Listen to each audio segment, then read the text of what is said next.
please subscribe and don't forget to press the bell icon to get notified whenever we upload a new video.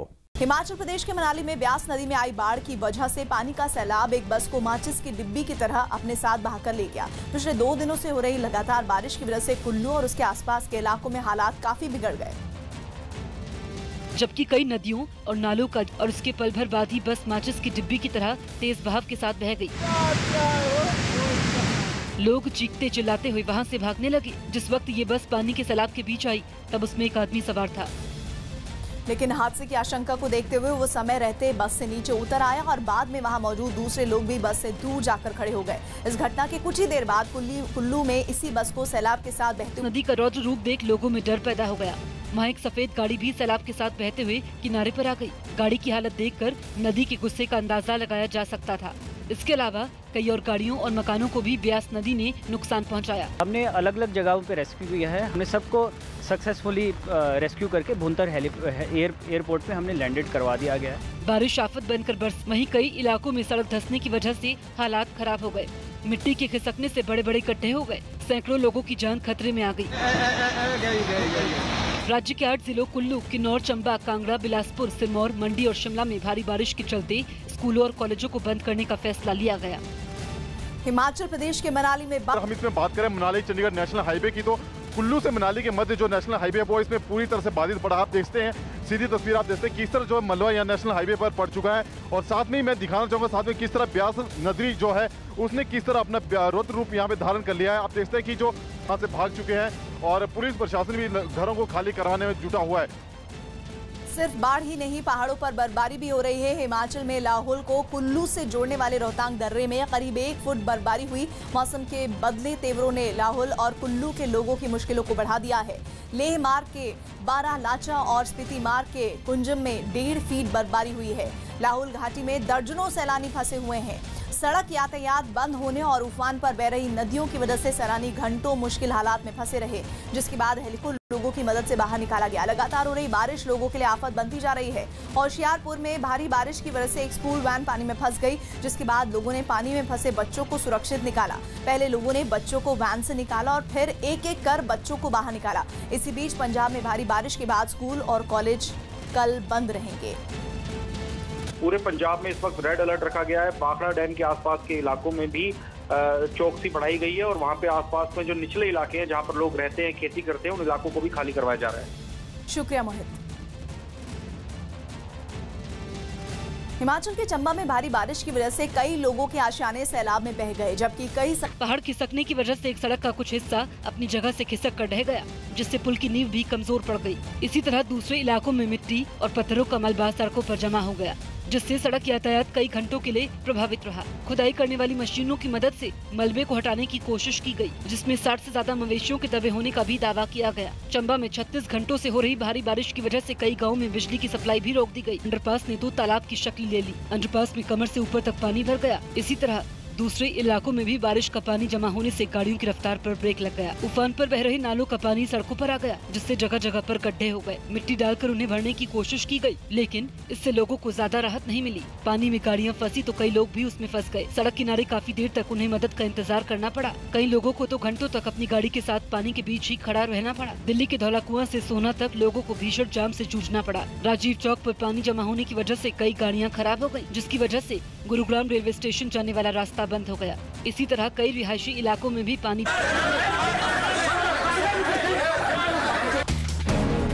Switzerland के एक और प्रांत में हुए एक जनमत संग्रह में लोगों ने महिलाओं की बुर्का पहनने पर बैन का समर्थन किया। जम्मू कश्मीर के सोपोर में एक मकान से अगवा आदमी का शव एक सेब के बागान से बरामद हुआ। यूपी के संभल में एक महिला और उसके भाई पर हुए तेजाब हमले के एक मामले में महिला के ससुराल वालों पर आरोप लगा, लेकिन नाव पूरी तरह से पलट गई। नाव को पलटना देख दूसरी नाव में सवार लोगों ने समंदर में छलांग लगा दी और पानी में डूब रहे लोगों को बचाने में जुट गए। हादसे के बाद दूसरी नाव में सवार लोगों के बीच हड़कंप मच गया।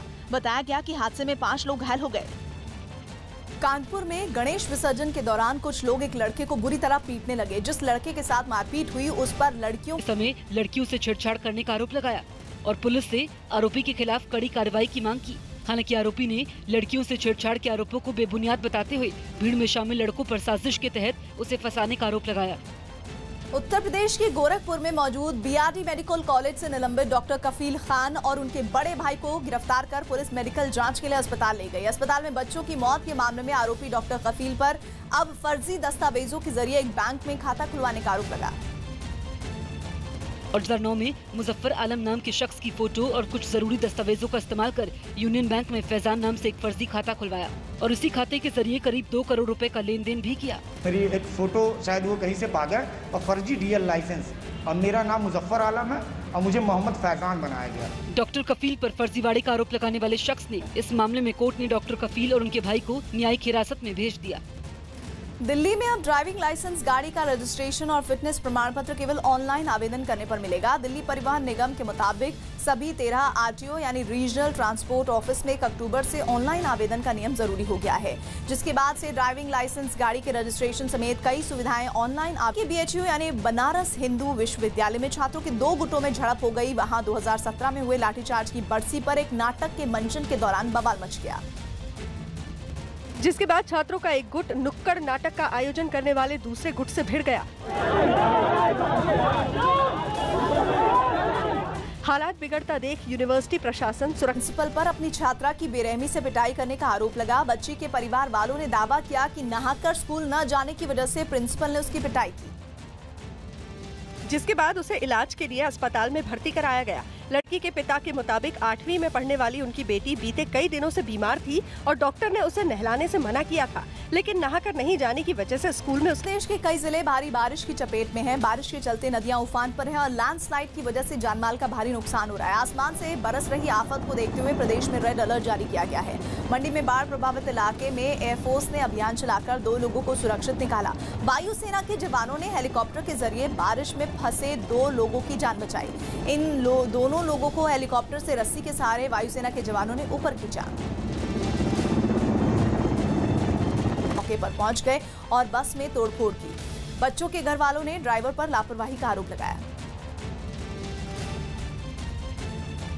छत्तीसगढ़ के बिलासपुर में कांग्रेस ने प्रदर्शन किया। छत्तीसगढ़ के बिलासपुर में एक सड़क धंसने से हुए हादसे के बाद कांग्रेस कार्यकर्ताओं ने बिहार के भभुआ में एक आदमी पर शराब के नशे में एक महिला को घायल करने का आरोप लगा।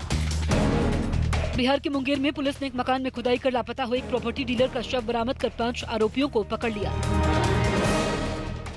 दिल्ली में रनहौला इलाके के एक मकान में एक महिला अपने बेटे की हालत के बारे में बताते हुए रोने लगी। आरोप है कि उसके बेटे की पत्नी ने मामूली विवाद पर उसकी जीभ काट दी। पुलिस ने बताया कि शिकायत करने वाले आदमी ने बताया कि उसकी पत्नी उसे चूमने से खफा थी और इसी बात को लेकर उसने अपनी पति की जीभ को काट लिया। हालांकि पुलिस की शुरुआती तफ्तीश में ये बात भी सामने आई है कि पति पत्नी के बीच अक्सर झगड़े होते थे और दोनों ने एक दूसरे के साथ कई बार मारपीट भी की थी। भारत पर सुनसान द्वीपों से आतंकी हमले का खतरा मंडरा रहा है। हिंदुस्तान अखबार में छपी खबर के मुताबिक भारतीय समुद्री सीमा में मौजूद 800 सुनसान द्वीपों पर आतंकी घुसपैठ की खुफिया जानकारी मिली। मुताबिक नावों के जरिए द्वीपों की तरफ होने वाली आवाजाही पर नजर रखी जाती है। साथ ही ज्यादातर रूट रडार से भी कवर किए जा चुके हैं। इसके अलावा द्वीपों के ऊपर समय समय पर हवाई जहाज से भी निगरानी की जाती है। भारतीय जनता पार्टी ने कांग्रेस पर बड़ा हमला करते हुए पार्टी पर पाकिस्तान से मिलकर पीएम मोदी की भगत पर कई संगीन आरोप लगाए। बात करते हैं बीजेपी प्रवक्ता डॉक्टर संबित पात्रा जी से। संबित जी, मिस्टर हुसैन वोट में की गुलाम नबी, आप मोदी जी से इतनी घृणा करते हैं कि मोदी जी के खिलाफ इस प्रकार के शब्दावली का प्रयोग करेंगे और पाकिस्तान को ऑक्सीजन देने का काम करेंगे। हर बार जब घोटाले में भारतीय जनता पार्टी की सरकार फंसती है, बुलाए मेहमान की तरह देश के प्रधानमंत्री मोदी दावत खाने पाकिस्तान गए। दरअसल पाकिस्तान के पूर्व गृह मंत्री ने ट्वीट किया कि भारतीय भाई बहनों, मैं भारत पाकिस्तान के बीच शांति के पक्ष में हूं, लेकिन पीएम मोदी का पाकिस्तानी विरोधी रवैया खत्म होने तक ये जिसकी वजह से अधिकतर नदियां खतरे के निशान के ऊपर हैं। पंजाब में लगातार हो रही बारिश ने कोहराम मचा रखा है। पंजाब की तमाम नदियां खतरे के निशान से ऊपर बह रही हैं।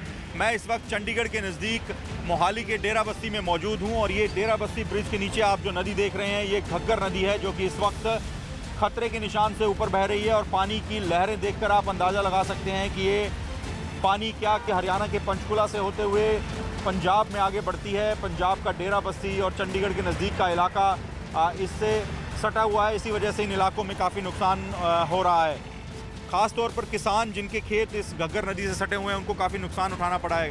क्या स्थिति है जी आपके गांव में, खेतों की क्या स्थिति है? बहुत बुरा हाल। किसानों ने अब सरकार से मदद की गुहार लगाई है। कोटा में पिछले 3 दिनों से भारी बारिश हो रही है, जिसकी वजह से किसान तो परेशान हैं ही, साथ ही साथ इस तबाही से निपटने के लगातार वो कोशिश कर रहे हैं कि अब क्या तरीके अपनाए जाएं।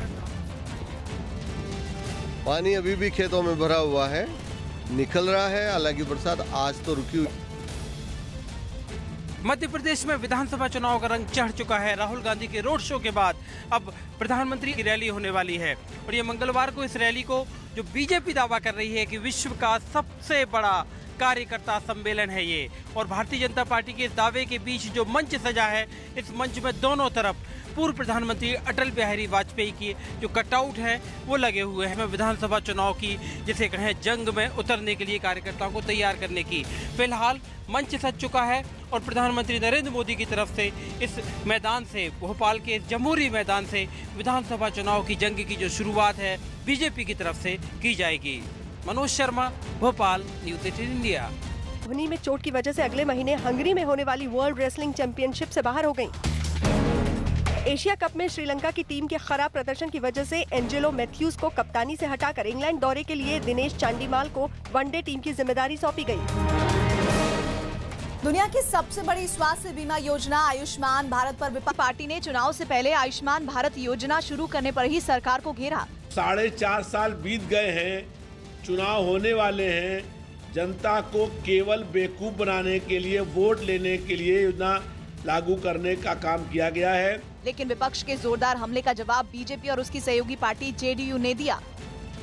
होने जा रही है। वहीं 5 राज्यों दिल्ली, केरल, ओडिशा, पंजाब और तेलंगाना ने इस योजना को लागू करने से इनकार कर दिया। बिहार के सुपौल में कुछ पुलिस वाले हाथों में जूते लेकर पुलिस लाइन में ड्यूटी पर जाने लगे। वहां करीब 1 महीने से पुलिस लाइन में भारी बारिश का पानी जमा हुआ है, जिसके पानी में सांप भी रेंगते हैं, जिससे उन्हें जान का खतरा बना रहता है। मध्य प्रदेश के भिंड जिले में एक सरकारी कार्यक्रम में पहुंचे राज्य के सामान्य प्रशासन राज्य मंत्री लाल सिंह आर्य की गाड़ी पर कुछ सरकारी कर्मचारियों ने काला झंडा फेंक दिया। प्रदर्शन कर रहे इन लोगों ने SC/ST एक्ट में मोदी सरकार की तरफ से किए गए संशोधन पर विरोध जताया, जिसके बाद मंत्री लाल सिंह आर्य के साथ मौजूद उनके सुरक्षा कर्मियों और प्रदर्शनकारियों के बीच धक्का मुक्की भी हुई, जिस पर वहां मौजूद पुलिस ने लाल सिंह आर्य के साथ अस्पताल के अंदर जाने का रास्ता बनाया। लेकिन उनके अस्पताल में दाखिल होते ही एक शख्स जमीन पर लेट गया, जिसकी वजह से मंत्री लाल सिंह आर्य लड़खड़ा गए। ये पहली बार नहीं है कि लाल सिंह आर्य बारिश का पानी भरने से कई इलाकों में जाम के हालात पैदा हो गए हैं। चंडीगढ़ में पिछले 72 घंटों से लगातार बारिश हो रही है, जिसकी वजह से चंडीगढ़ अंबाला नेशनल हाईवे के जरीकपुर के पास बारिश का पानी भर गया है। इस वजह से वहां जाम लग गया और लोगों को गाड़ियां निकालने में काफी मशक्कत करनी पड़ी। चंडीगढ़ और पंजाब में लगातार हो रही बारिश ने आम लोगों की मुश्किल यहाँ से निकलता है, लेकिन ये जो भारी बारिश हुई है उसकी वजह से जो जल भराव है काफ़ी परेशानी लोगों को हो रही है। हालांकि कोशिश की जा रही है जल भराव जो है उसको निकालने की। जो गटर हैं उनको खोल दिया गया है ताकि जो बरसात का पानी है वो जल्द से जल्द यहाँ से निकल सके, लेकिन इसके बावजूद जो लगातार भारी बारिश हो रही है उससे स्थानीय प्रशासन के लिए परेशानी बढ़ गई है और आम लोगों को। अमृतसर में भारी बारिश में सड़क धंस गई, जिससे लोगों को निकलने में मुश्किलों का सामना करना पड़ा। अमृतसर में ये सड़क मॉल रोड पर भारी बारिश के बाद धंस गई। लोगों का आरोप है कि सड़क बनाने में घटिया सामग्री का इस्तेमाल किया गया, जिसकी वजह से सड़क धंस गई। पंजाब के कई इलाकों में पिछले 3 दिन से लगातार बारिश हो रही है।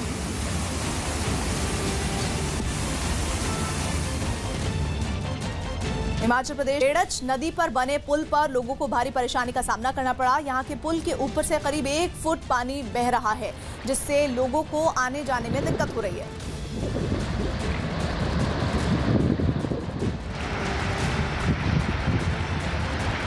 पेट्रोलियम कंपनियों ने पेट्रोल और डीजल की कीमतों पर आज फिर इजाफा कर दिया है। दामों में वृद्धि दर्ज की गई है। मैं इस वक्त पेट्रोल पंप पे हूँ दादर के। यहाँ पे आपको दाम दिखाना चाहूँगा। आज का जो दाम है 90 रुपये 14 पैसे। कल ये जो पेट्रोल का दाम था 90 रुपये 3 पैसे था। डीजल का जो दाम है आज का 78 रुपये 64 पैसे। कल जो दाम था ये 78 रुपये 58 पैसे था। यानी जो डीजल का दाम है इस तरह की वृद्धि दर्ज की जा रही है। आने वाले दिनों में अगर ये दाम 100 रुपये को भी छूते हैं तो आश्चर्य वाली बात नहीं होगी, क्योंकि सरकार ने पहले ही हाथ खड़ा कर दिया है कि हमारे हाथ में पेट्रोल की कीमतें नहीं हैं। जीएसटी काउंसिल की मीटिंग होगी तब डीजल पेट्रोल की कीमतों को लेकर फैसला लिया जाएगा, लेकिन जब ये मीटिंग होगी फैसला लिया जाएगा तब तक ये शायद दाम जिस तरह से बढ़ रहा है। पुलिस ने नेटवर्क से जुड़े 8 और लोगों को गिरफ्तार किया है। हिज्ब मॉड्यूल के तहत काम करने वाले लोगों को हथियार मुहैया कराने वाले आर्म्स डिटेल अभिमन्यु को भी गिरफ्तार किया गया है।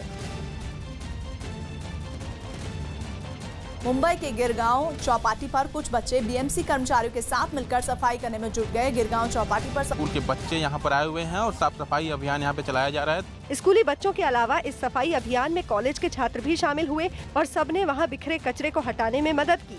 इतना कचरा हमने किया है तो साफ भी हम ही करेंगे। कुछ सुबह उठना पड़े, कचरे में हाथ डालना पड़े, कोई दिक्कत नहीं है। इस दौरान सफाई अभियान का जायजा लेने के लिए शिवसेना सांसद राहुल के साथ मुख्यमंत्री पवन चामलिंग और केंद्रीय उड्डयन मंत्री सुरेश प्रभु भी मौजूद रहे। पाक्योंग एयरपोर्ट के उद्घाटन के साथ ही भारत में एयरपोर्ट की संख्या 100 हो गई। उद्घाटन समारोह में प्रधानमंत्री ने दावा किया कि बीजेपी सरकार के दौरान देश के कई इलाकों में हवाई जहाज और रेल कनेक्टिविटी पहली बार पहुंची। इंजीनियरों की तारीफ करते हुए जानकारी दी कि 1 हफ्ते के भीतर कोलकाता से गुवाहाटी की सीधी उड़ान शुरू कर दी जाएगी।